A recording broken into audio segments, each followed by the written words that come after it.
सत्संग में जब आते हैं, संतों के संग में आते हैं, तो राम नाम के बारे में हम जानते हैं, राम नाम की महिमा हम जानते हैं। और जब राम नाम के बारे में जान गए, राम नाम की महिमा हम जान गए, तो राम नाम में लग जाते हैं।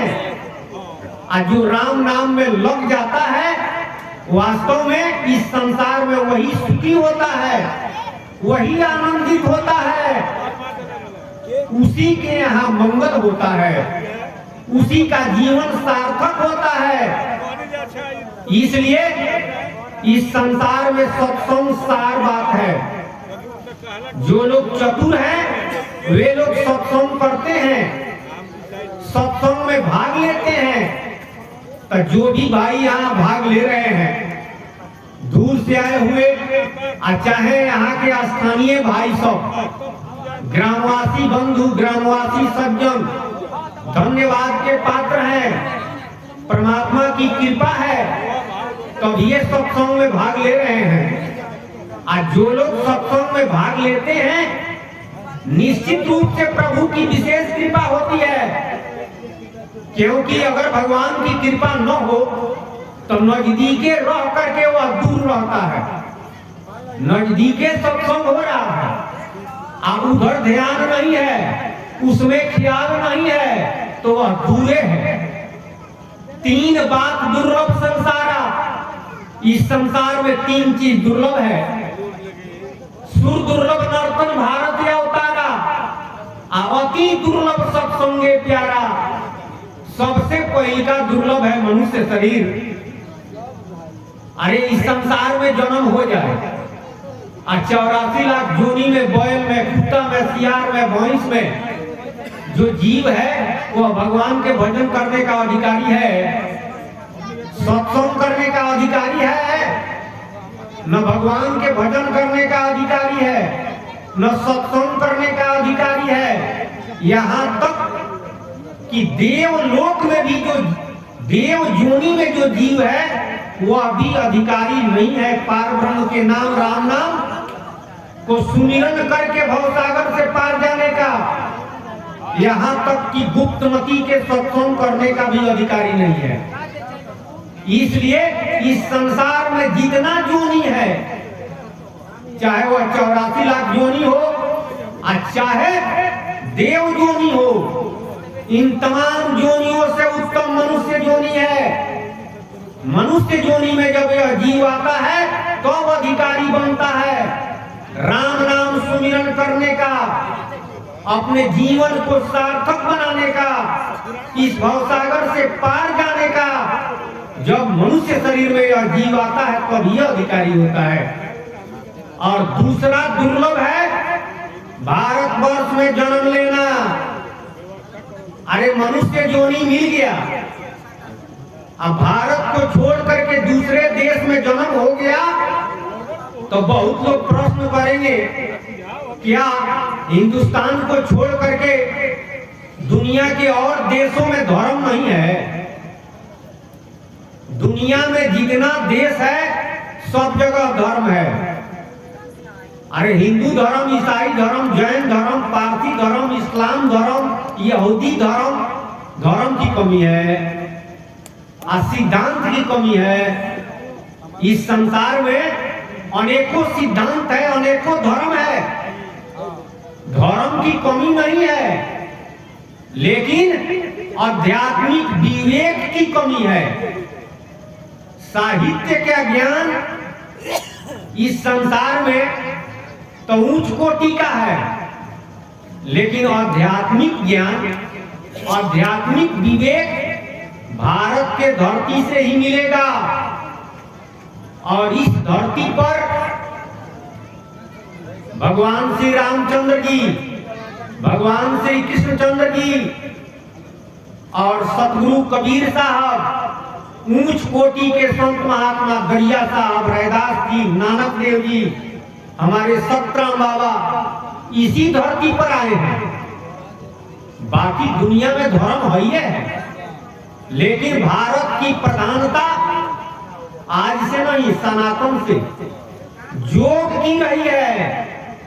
आज दुनिया में जितना देश है वहां पर प्रधानता भोग की है, वहां पर प्रधानता भोग की है। पाश्चात्य देशों में देखिए, हिंदुस्तान में भी पाश्चात्य की छवि आ गई है, उसका भी असर है, लेकिन अभी भी प्रधानता यहाँ योग की है।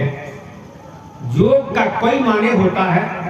वैदिक सिद्धांत के अनुसार यम, नियम, आसन, प्राणायाम, प्रत्याहार, धारणा, ध्यान, समाधि, और वेदांत के अनुसार प्राणवायु, अपान वायु को समन करना, चित्त को एकाग्र करना, और गुप्तमती के अनुसार योग का मतलब होता है जोड़ना,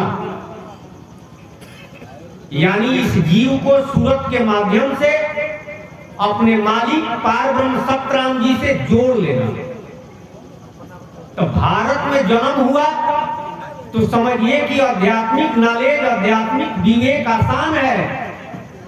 अब भारत को छोड़ करके दुनिया के अन्य देशों में जन्म हुआ तो आध्यात्मिक विवेक संभव नहीं है।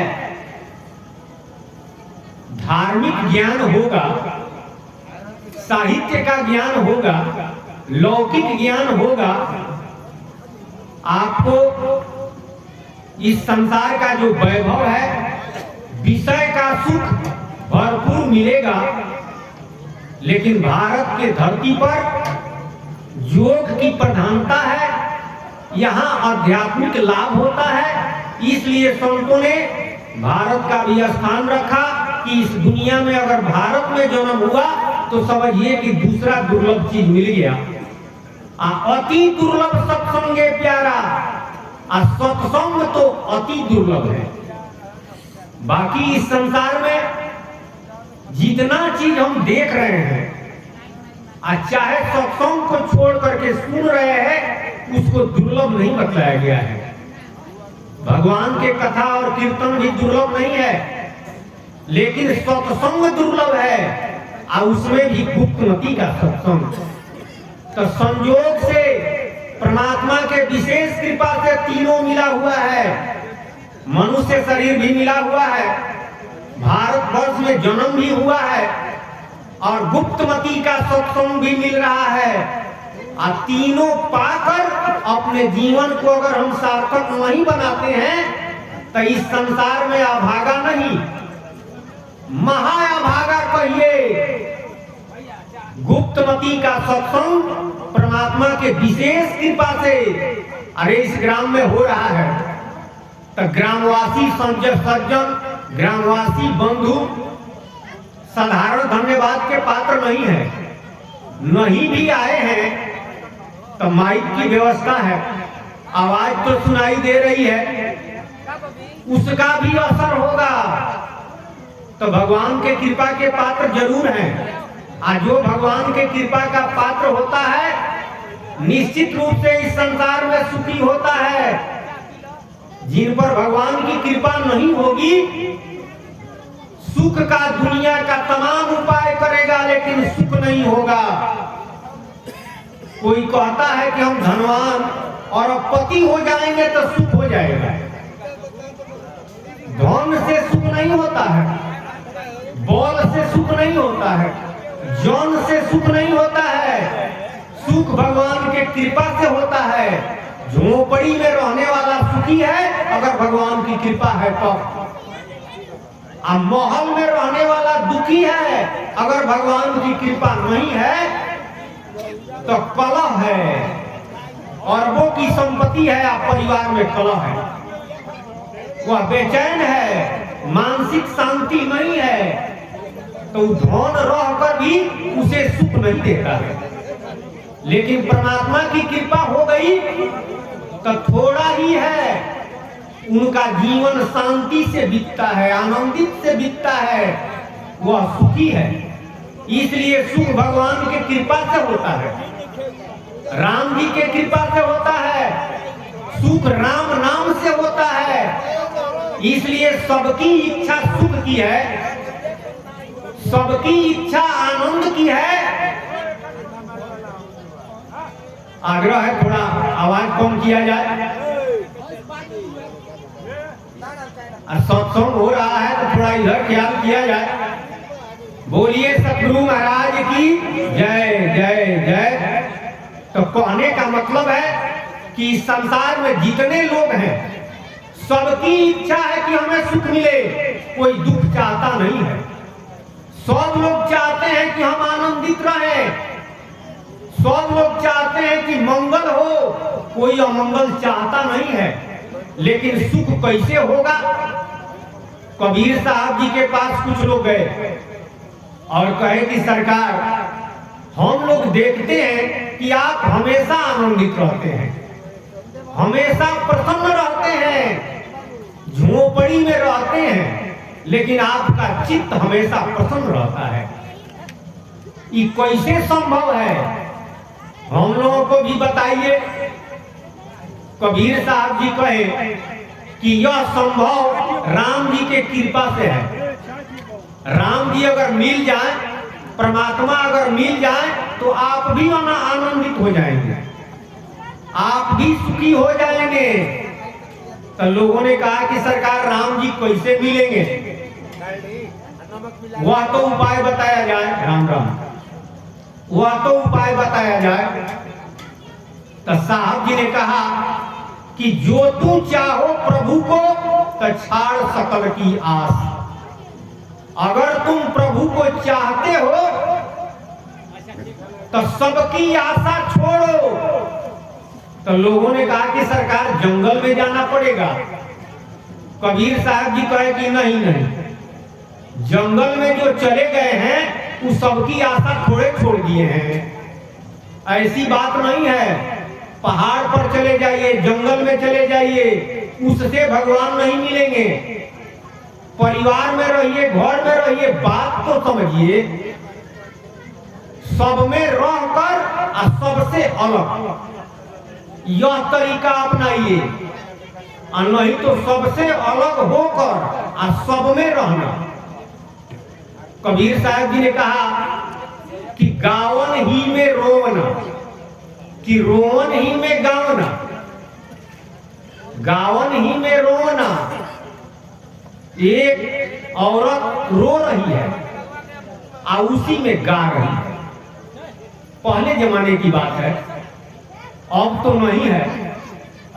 कोई व्यक्ति अपने बेटी या बहन के यहाँ जाता था तो वह लड़की पैर पकड़ करके रोती थी और राग में रोती थी और उसी में सब बात कह देती थी।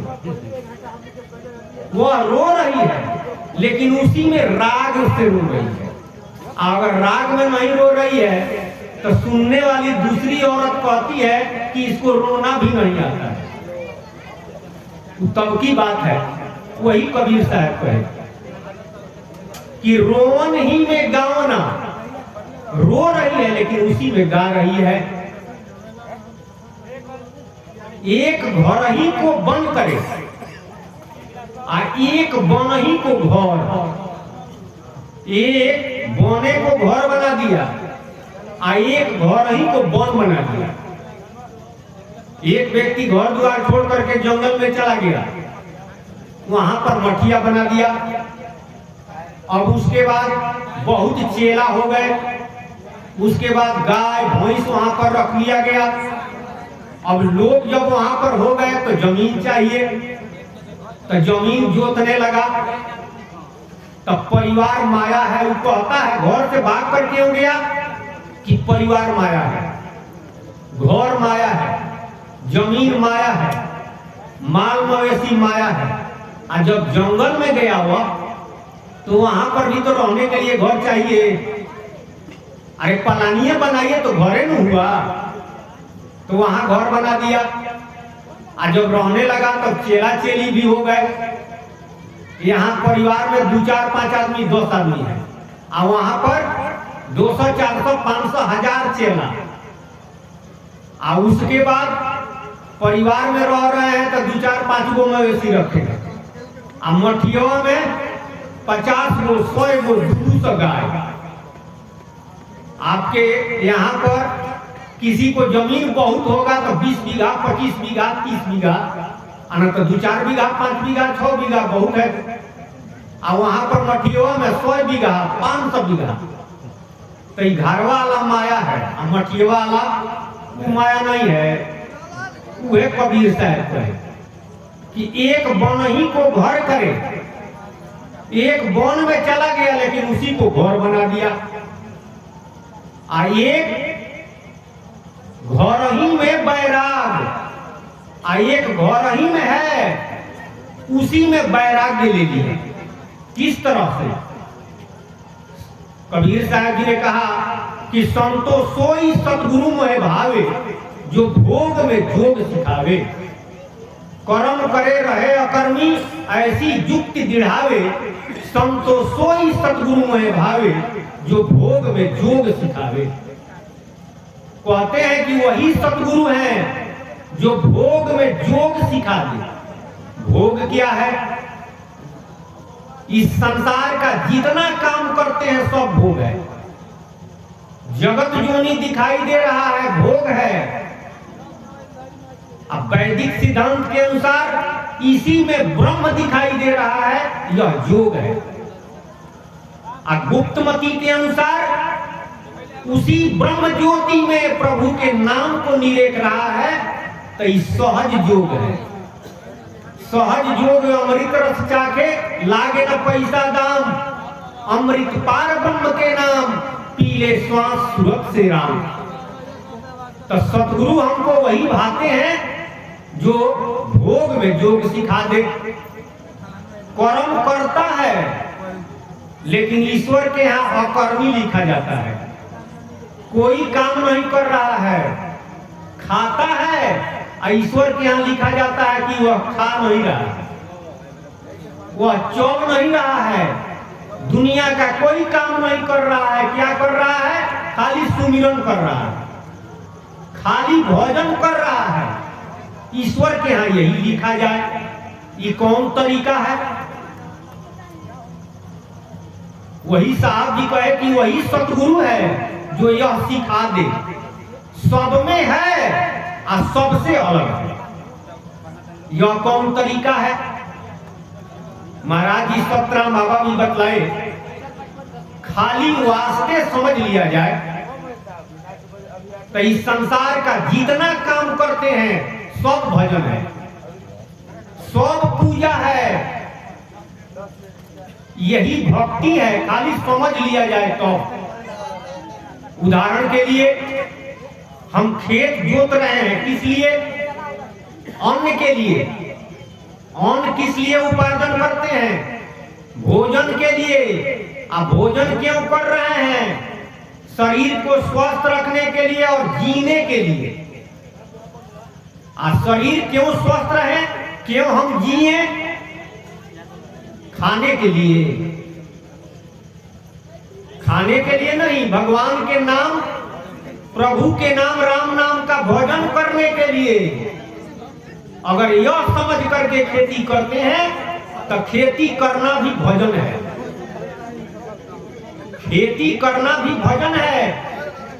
अगर यह समझ करके खेती करते हैं कि हम खाने के लिए खेती करते हैं और खाते हैं जीने के लिए, और जीते हैं खाते खाने के लिए, और खाते हैं जीने के लिए, कब तक जीते रहिएगा?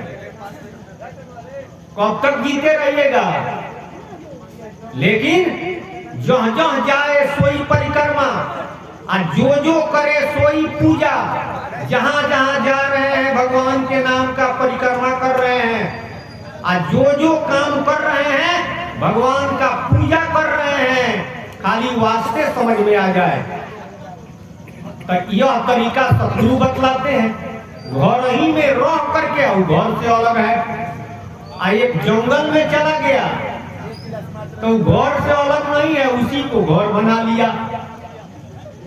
वही कबीर साहब कहे कि जंगल में जाने की जरूरत नहीं है।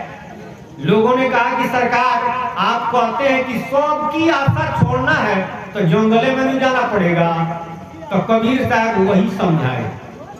उसी बात को हमारे महाराज जी सतराम बाबा क्या कहे कि मत जोगी बनो और मत भोगी बनो। जोगी मत बनिए तो का भोगी बनिए, भोगी भी मत बनिए। मत रागी बनो मत त्यागी बनो। त्यागी मत बनिए तो क्या रागी बनिए? क्या बनिए? वियोगी बनिए, विरागी बनिए। अब वियोग और विराग क्या है? राग और त्याग से अलग। तीसरा है विराग और वियोग। वास्तव में वियोग और विराग कहते हैं स्वरूप ज्ञान को। स्वरूप ज्ञान को ही वियोग कहते हैं, चाहे विराग कहते हैं। जब स्वरूप ज्ञान के स्थिति में आ जाता है तो राग और त्याग से अलग हो गया। उसे जंगल में जाने की जरूरत नहीं है, घर द्वार परिवार छोड़ने की आवश्यकता नहीं है। सब में रहते हुए सबसे अलग है। न किसी से राग है और न किसी से त्याग है। तो तीसरा का विराग है और वियोग है। वही कबीर साहब कहे उन लोगों से, और जब समझाए तो उन लोग कहे कि ठीक है सरकार, ये तो समझ में आ गया कि सबका आशा किस तरह से छोड़ना है, सब में रहकर सबसे अलग। अब इसके बाद क्या करना है? तो साहब जी ने कहा कि जो तू चाहो प्रभु को तो छाड़ सकल की आस। सबकी आशा छोड़ दो, इसी में रहो, ऐसे और। और उसके बाद मेरे जैसे हुए रहो तो सब सुख तेरे पास। तो लोगों ने कहा कि सरकार तो आप कैसे रहते हैं? तो साहब जी ने कहा कि जीव शिव को प्रगटे, वो ठाकुर वो दास। आ कबीर और जाने नहीं एक राम नाम की आस। जीव की भी उत्पत्ति, शिव की भी उत्पत्ति, ठाकुर जी की भी उत्पत्ति और दास की भी उत्पत्ति एक राम नाम से। हम यही जानते हैं, दूसरा कुछ नहीं जानते हैं। इसलिए आशा करना है तो राम नाम का करो। आशा अगर करना है तो राम नाम का करो। इसी बात को हमारे महाराज जी सतराम बाबा कहे कि केवल राम नाम के आशा, केवल माने एक, केवल राम नाम के आशा, केवल माने एक राम नाम की आशा कीजिए। और नहीं तो संसार का अगर आशा करते हैं और कहते हैं कि हम भगवान का भक्त हैं, भगवान के नाम जप रहे हैं, तो भगवान ने क्या कहा? भगवान ने कहा कि जो नर करे आशा तो कहो मुंह पर कौन विश्वासा। दूसरे का आशा करता है तो हमारे ऊपर क्या विश्वास है?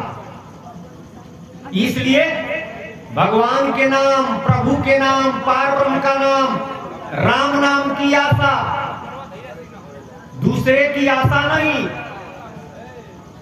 निज पर आस भरम में पड़कर प्रभु के आस विसारा। भगवान का आशा क्यों विसार देता है? पहले का कारण ये है कि अपना आशा किया है, बाद में दूसरे का आशा करता है। पहले तो अपना ही बोल लगाते हैं लोग, पहले तो अपना बोल लोग लगाते हैं, तो अपना बोल जब काम नहीं करता है तो संगी साथी लोगों को बुलाया जाता है कि भाई आप मदद करिए। और जब अपना भी बोल काम नहीं करता है और दुनिया के लोग भी मुंह फेर लेते हैं, तो अब लोग कहते हैं कि अब भगवान है बानी। अब पहले रउआ रनिया, पहले रउआ रनिया, और सारा दुनिया कोई अब काम में नहीं आया, अपना भी बोल काम नहीं करता है, तो रउए बने। तो वही महाराज जी कहे कि निज पर आस भरम में पड़कर प्रभु के आस विसारा। निज पर अपना आशा किया है, यह सबसे बड़ा भ्रम है। भ्रम माने होता है उल्टा ज्ञान। गोसाई जी ने कहा कि जाके मति भरम भयउ खगेशा आ पश्चिम उगे कहे दिनेशा। मति माने होता है वकील, अकेले में भरम हो गया है। मति के भरम मन के मोह मति के भरम और संशय जीव के। संशय होता है जीव में, भरम होता है मति में, अकिल में, और मोह होता है मन में। तो यहाँ भरम की बात है, तो ये अकिले में भरम हो गया है। और अकिल भी एक तरह का नहीं है। कबीर साहब जी कहे कि अकिल विहीना मानवा राम भजत अलसार, 84 में भरमत है सहे जमन के लाभ। विहीना माने, वी माने विशेष,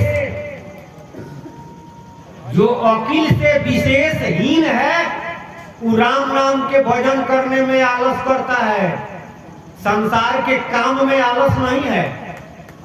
अरे भोजन के लिए तो चोरियों करता है, डकैती करता है, हत्या कर देता है, उसमें आलस आता है। लेकिन भगवान के नाम, प्रभु के नाम, पार ब्रह्म के नाम, राम नाम के भजन में आलस आता है।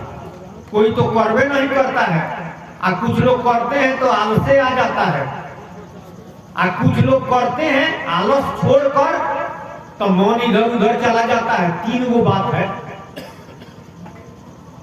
कुछ लोग तो करवे नहीं करते हैं, अधिकतर लोग करवे नहीं करते, और कुछ लोग कर रहे हैं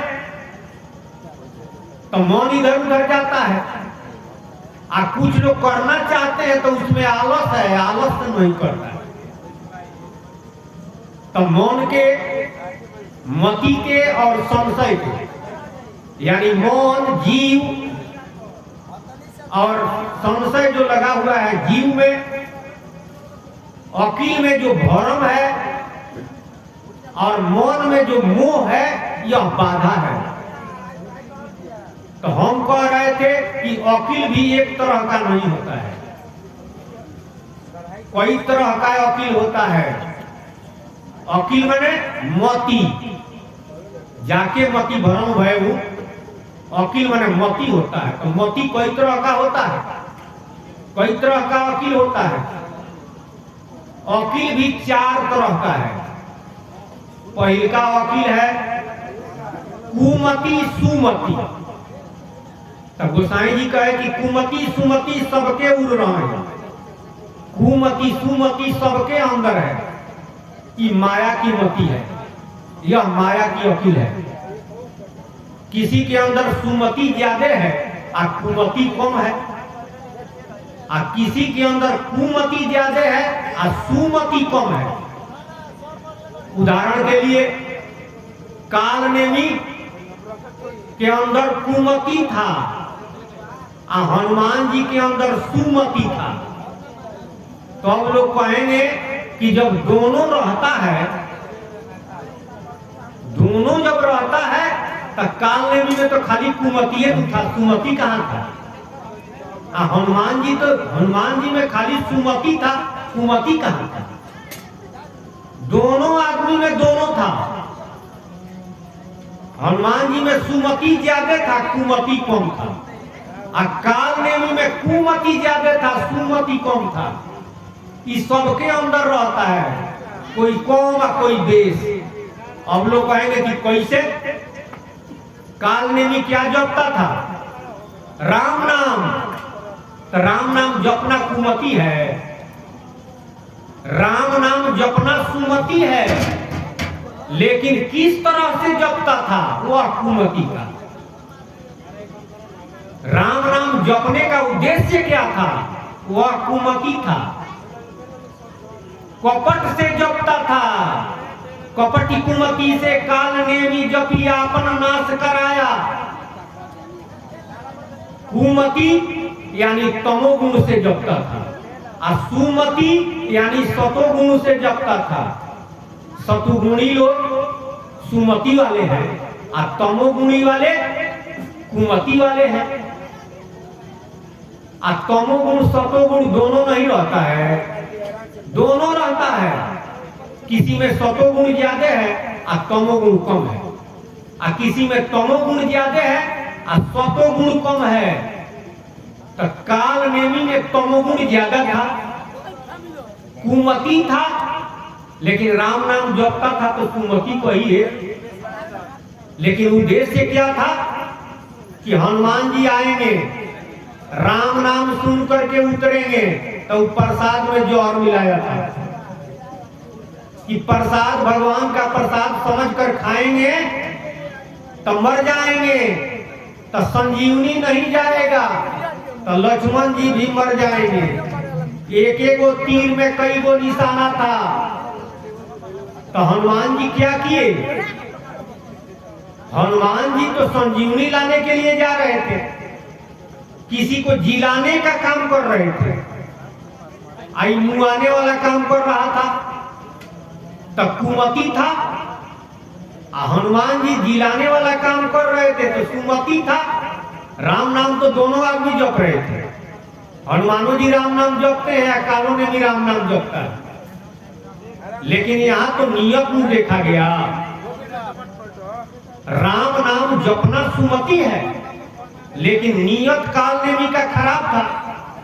हनुमान जी का नियत अच्छा था, उनका नियत, उनका चाल सतोगुणी था, इसका चाल तमोगुणी था। तो हनुमान जी क्या किए? जब जान गए कि यह काल नेमी है, हमको मारने के लिए इशारा उपाय किया है, तो एक के मुंह में धंसा दिए। तो हनुमान जी जब एक मुंह में धंसा दिए यानी मार दिए, तो हनुमान जी कुमति वाला काम नहीं किए। हनुमान जी में तमोगुण नहीं आया, किसी को मार देना यह तमोगुणी है, तमोगुण है, यह कुमति है। तो हनुमानो जी में कुमति था, लेकिन राम राम हनुमानो जी में कुमति था, सुमति ज्यादा था। यानी लक्ष्मण जी को जिलाने के लिए संजीवनी लाने जा रहे थे, रास्ता में बाधा आया तो उसको मारे। क्यों मारे? कि भाई तो हमारा ही जान लेने वाला था, ये तो भगवान का दुश्मन है। संत महात्मा कुमति वाले हैं कि सुमति वाले? संतों में ना कुमति है ना सुमति है। भक्त लोग जो होते हैं उनका दुश्मन आपको राक्षस होते हैं, दुष्ट होते हैं, और राक्षसों का दुश्मन भक्त लोग होते हैं। अरे देवताओं के दुश्मन राक्षस और राक्षसों के दुश्मन देवता। तो देवता लोग सतोगुणी है, सुमति वाले हैं, और राक्षस तमोगुणी है, कुमति वाले हैं।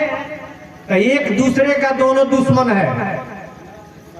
और संतों का दुश्मन, कबीर साहब जी ने कहा कि कबीरा खड़ा बाजार में सभे मनावे खैर, ना काहू से दोस्ती ना काहू से बैर। वो कहते हैं कि सब बराबर है, सबका खैर मनाते हैं, किसी से सबका द्वेष है। हमको किसी से द्वेष भी नहीं है, लेकिन कुमति वाले को द्वेष रहता है और सुमति वाले को नहीं रहता है। सुमति वाले को भी द्वेष रहता है। भक्तों को द्वेष है राक्षसों से, देवताओं को द्वेष है राक्षसों से, और राक्षसों को द्वेष है देवताओं से, भक्तों से, संत से नहीं। संत किसी से द्वेष रखवे नहीं करते हैं तो दूसरा थोड़े रखेगा, ये दोनों से ऊपर है। तो संत लोग कौन मति वाले हैं? कुमति वाले, सुमति वाले तो आपस में लड़ते हैं, झगड़ते हैं, ये माया की मति है। इसके आगे है स्वमति और उसके आगे है स्वमति। स्वमति और स्वमति, तीसरा का जो पहले हमने बताया कुमति सुमति, तो 3 तरह का मति हुआ, यानी 3 तरह का अकील हुआ। एक माया का अकील, माया की मति, कुमति सुमति माया की मति है, और स्वमति ब्रह्म की मति है। स्व माने समान, ब्रह्ममय संसार देखिए बराबर दिखाई देगा, न कोई छोटा है न कोई बड़ा है, न कोई डाकू है न कोई राक्षस है न कोई साधु है, सब एक समान। सारा दुनिया ब्रह्ममय है, ज्योतिमय है, तो न छोटा है न बड़ा है, न अच्छा है न खराब है, कई स्वमति है।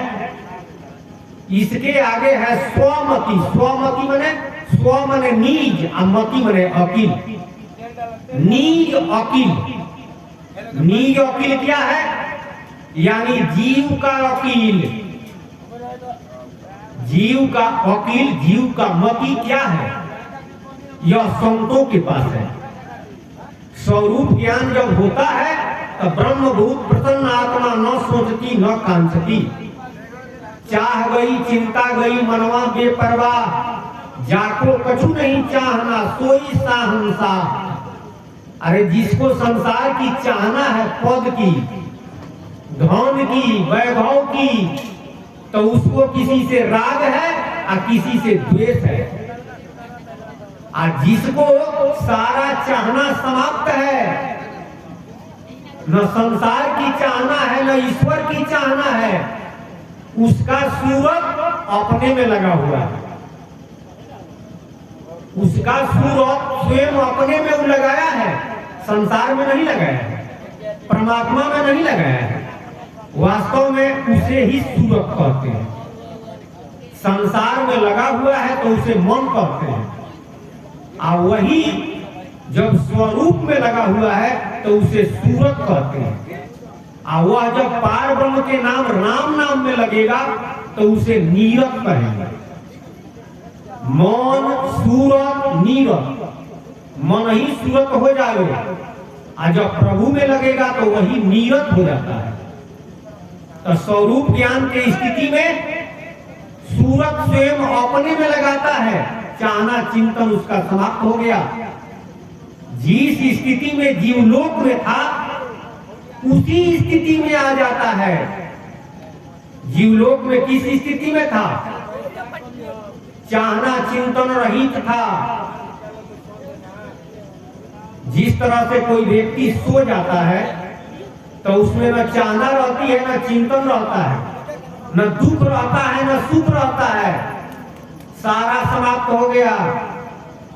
उस स्थिति में आ जाता है। वास्तव में यह स्वमति है, तीसर का मति है, यह जीव का मति है। इसके बाद है सतगुरु मति।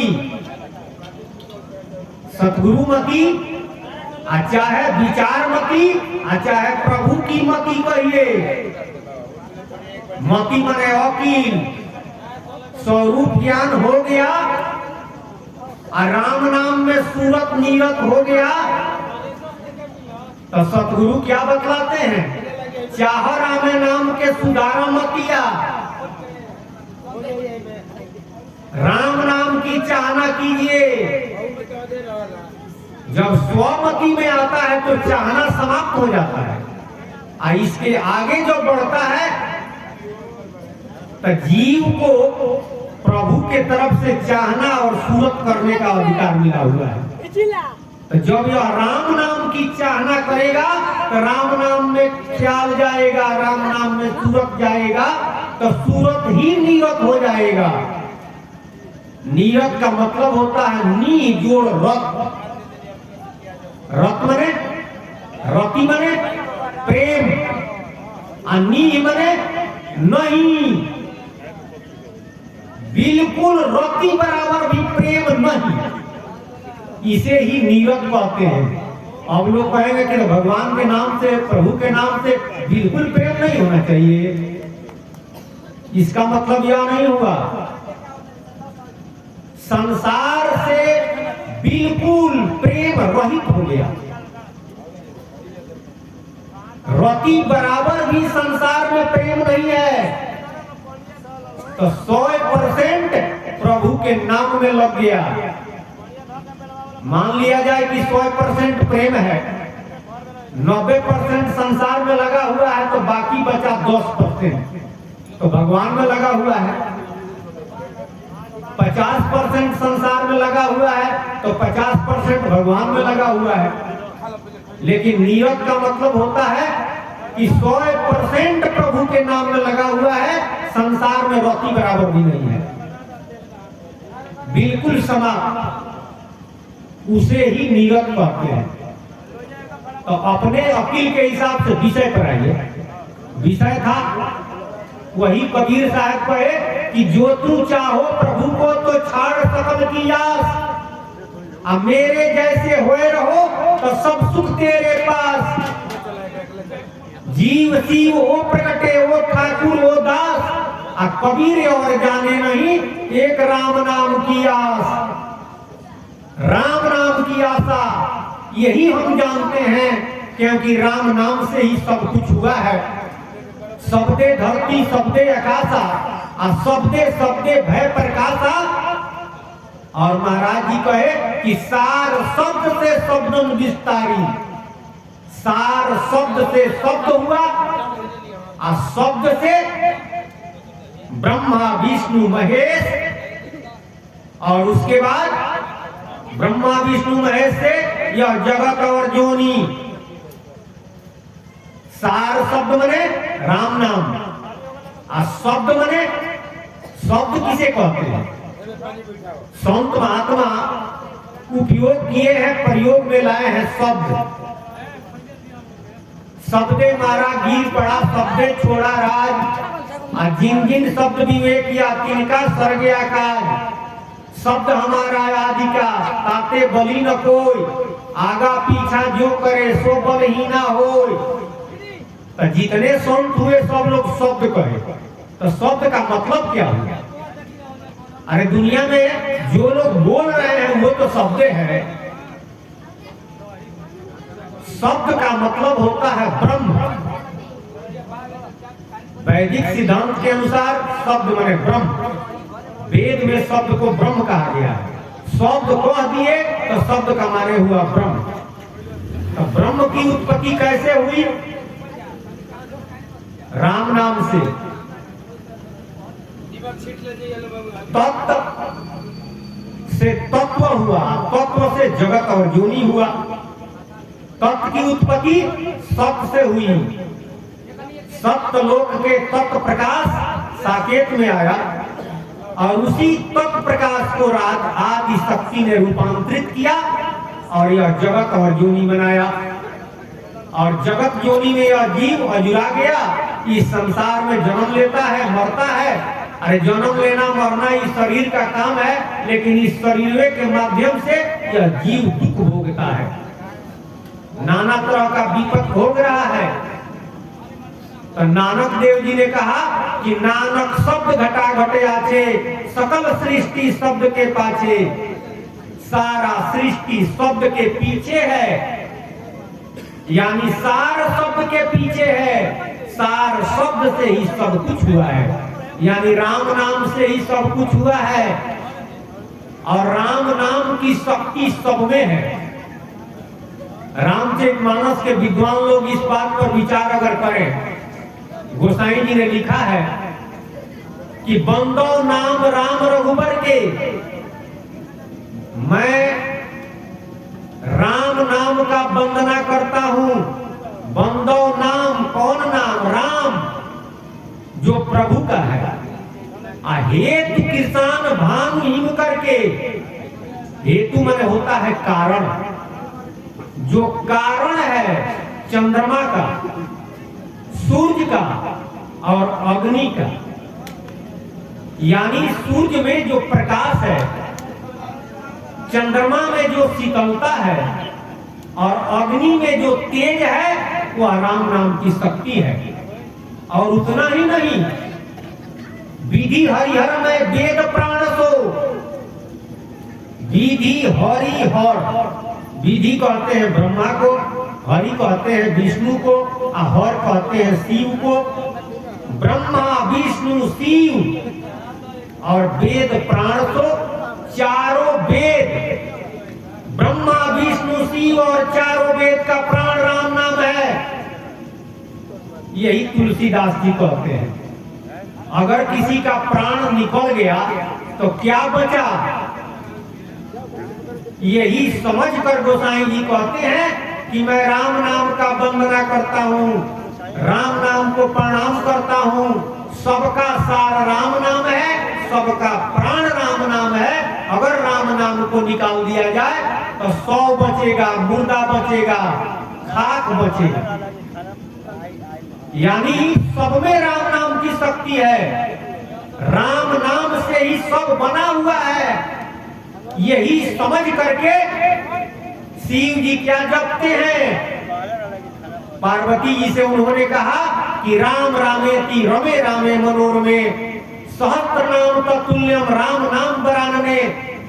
हे बरानने, राम राम राम 3 बार जब मैं कहता हूं तो उसी में रम जाता हूं, हमारी समाधि लग जाती है। और सहस्त्र नाम तत्तुल्यम, भगवान का जितना नाम है उसमें से कोई एक नाम को 100 बार जपो। अरे 1000 बार जपो, सहस्त्र माने 1000, 1000 बार जपो, एक बार राम कहो बराबर हो जाएगा। शिव जी पार्वती जी से कहे। वैसे संतों के अनुसार राम नाम के बराबर राम नाम है, राम नाम के बराबर दूसरा कुछ नहीं है। इसलिए यही बात समझकर पार्वती जी शिव जी के साथ राम नाम जपने लगी। गोसाई ने लिखा है कि सहस्र नाम सब सुनी शिव बानी, आ जपत जही प्रिय संग भवानी। सहस्र माने 1000, भगवान का कोई नाम 1000 बार जपे, एक बार राम कह दे बराबर हो जाएगा। यह बात समझकर पार्वती जी शिव जी के साथ राम नाम जपती है। तो फल क्या होता है वही लिखा गया है। पहले ही सबसे पहले हमने कहा कि मंगल भवन अमंगल हारी, मंगल ही मंगल होता है, अमंगल का हरण होता है। यानी सुख ही सुख होता है, दुख का हरण होता है। सारा दुनिया के लोग सुखे चाहते हैं लेकिन सुख मिलता नहीं है, खाली दुखे मिलता है। सुख मिलता भी है तो क्षणिक, क्षण सुख लागी भरमत 84, बूझत नाही गंवारो, प्रभु गुण न्यारो न्यारो न्यारो। इसलिए राम नाम रतन है, राम नाम मणि है, राम नाम अमृत है। महाराज जी सतराम बाबा तो राम नाम को अमृते कहे, लेकिन गोसाई जी ने राम नाम है रतन धन सब रत्नन के खान, परखन वाला जौहरी जो है चतुर सुजान। राम नाम मणि दीप धरु जी दे हरिद्वार, तुलसी भीतर बाहरो जो चाहती उजियार। सतराम बाबा अमृत पार ब्रह्म के नाम, पीले श्वास सुरत से राम। पार ब्रह्म का नाम राम नाम ही अमृत है। नाम सुधारस दम दम पियत सोई आत्मज्ञानी। आत्मज्ञान का धूम मचा हुआ है संसार में। आत्मज्ञान आत्मज्ञान, आत्मज्ञानी महात्मा, तत्दर्शी महात्मा धूम मचा हुआ है। लेकिन आत्मज्ञान किसे, आत्मज्ञानी किसे कहते हैं? सतराम बाबा कहते हैं कि आत्मज्ञानी वही है जो नाम रूपी अमृत का पान श्वास से करता है। राम नाम का पान अगर श्वास से करता है तो वह आत्मज्ञानी है। राम नाम छोड़ करके दूसरा कुछ भी जपता है तो वह आत्मज्ञानी नहीं है, महाज्ञानी हो सकता है, ज्ञानी हो सकता है। ओम जपना ज्ञान है, सोहंग जपना महाज्ञान है। और राम नाम जपना परम ज्ञान है। रॉ अक्षर राम नाम अगर खाली जपा जाए तो न ज्ञान की जरूरत है न विज्ञान की जरूरत है, राम नाम से ही सब हो जाएगा, सब कुछ हो जाएगा। रॉ अक्षर अगिन तत्व का बीजाक्षर है, तो आगी में भला बुरा जो भी डालेंगे सब जला देगा। यह जीव बंधन में कैसे पड़ा हुआ है? बंधन का कारण क्या है? बंधन का कारण है पाप और पुण्य, अच्छा और खराब, शुभ और अशुभ, यही बंधन का कारण है। कोई सुकर्म करता है, कोई कुकर्म करता है, कोई दोनों करता है। कोई पाप करता है, कोई पुण्य करता है, कोई दोनों करता है। यह दोनों बंधन है, पाप पुण्य दोनों है बेड़ी, एक लोहा एक कंचन केरी, एक लोहा की बेड़ी है और एक सोना की बेड़ी है। कोई लाठी से पिटा रहा है तो सोना के लाठी से पिटा रहा है, कोई लोहा के लाठी से पिटा रहा है। जो पुण्य करता है वह स्वर्ग जाता है, तो समझिए कि सोने के लाठी से पिटा रहा है, सोना के हथकड़ी में जकड़ा हुआ है। जो पाप करता है वह नरक में जाता है, तो लोहा के लाठी से पिटा रहा है, लोहा के हथकड़ी में जकड़ा हुआ है। दोनों तो बंधने में है। स्वर्ग का अवधि समाप्त होगा 84 में आएगा, नरक का अवधि समाप्त होगा 84 में आएगा। जन्म मरण से तो छुटकारा नहीं होगा। जिसको कबीर साहब जी कहे कि अपने बड़े कर्म के रस्सी अपने गल के फांसा, धोबिया जल बीच मरत प्यासा, धोबिया जल बीच मरत प्यासा। कर्म का रस्सी अपने बढ़ रहा है और अपने गला में लगा रहा है, तो रस्सी बढ़ा जाता है दोनों हाथ से। रस्सी का दो छोर होता है, एगो छोरवा को एगो हाथ में या एगो छोरवा को एगो हाथ में। एगो पाप रूपी छोर है और एगो पुण्य रूपी छोर है। एक हाथ में पाप एक हाथ में पुण्य, दोनों मिला के रस्सी बढ़ रहे हैं। और रस्सी जब बढ़ा गया तो वही गला में फांसी लगाता है, स्वर्ग में वैकुंठ में ले जाएगा, जन्म कराएगा, मृत्यु कराएगा, 84 लाख योनि में आएंगे, छुटकारा नहीं होगा। धोबिया जल बीच मरत प्यासा, धोबी माने गुरु। इस संसार में जितने गुरु हैं जल में हैं, अब प्यासे हैं। पानी में खड़ा है, अब प्यास लगा हुआ है, प्यास बुझता नहीं है। अरे सारा दुनिया के लोग प्यासे हैं, अब पानी में खड़े हैं। खाली गुरुए लोग, गुरु लोग तो और ही प्यासे हैं।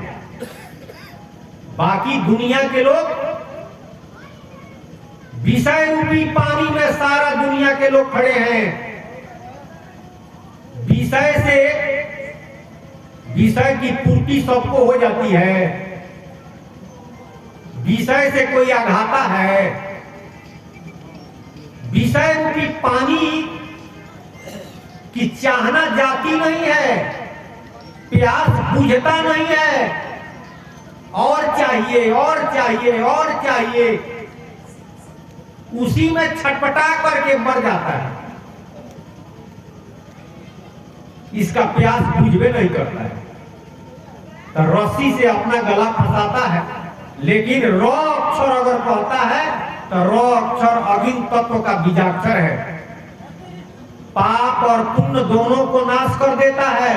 खाली रॉ कहेंगे रॉ अस नाम जपा कबीरा, मति जानत कोई कोई धीरा।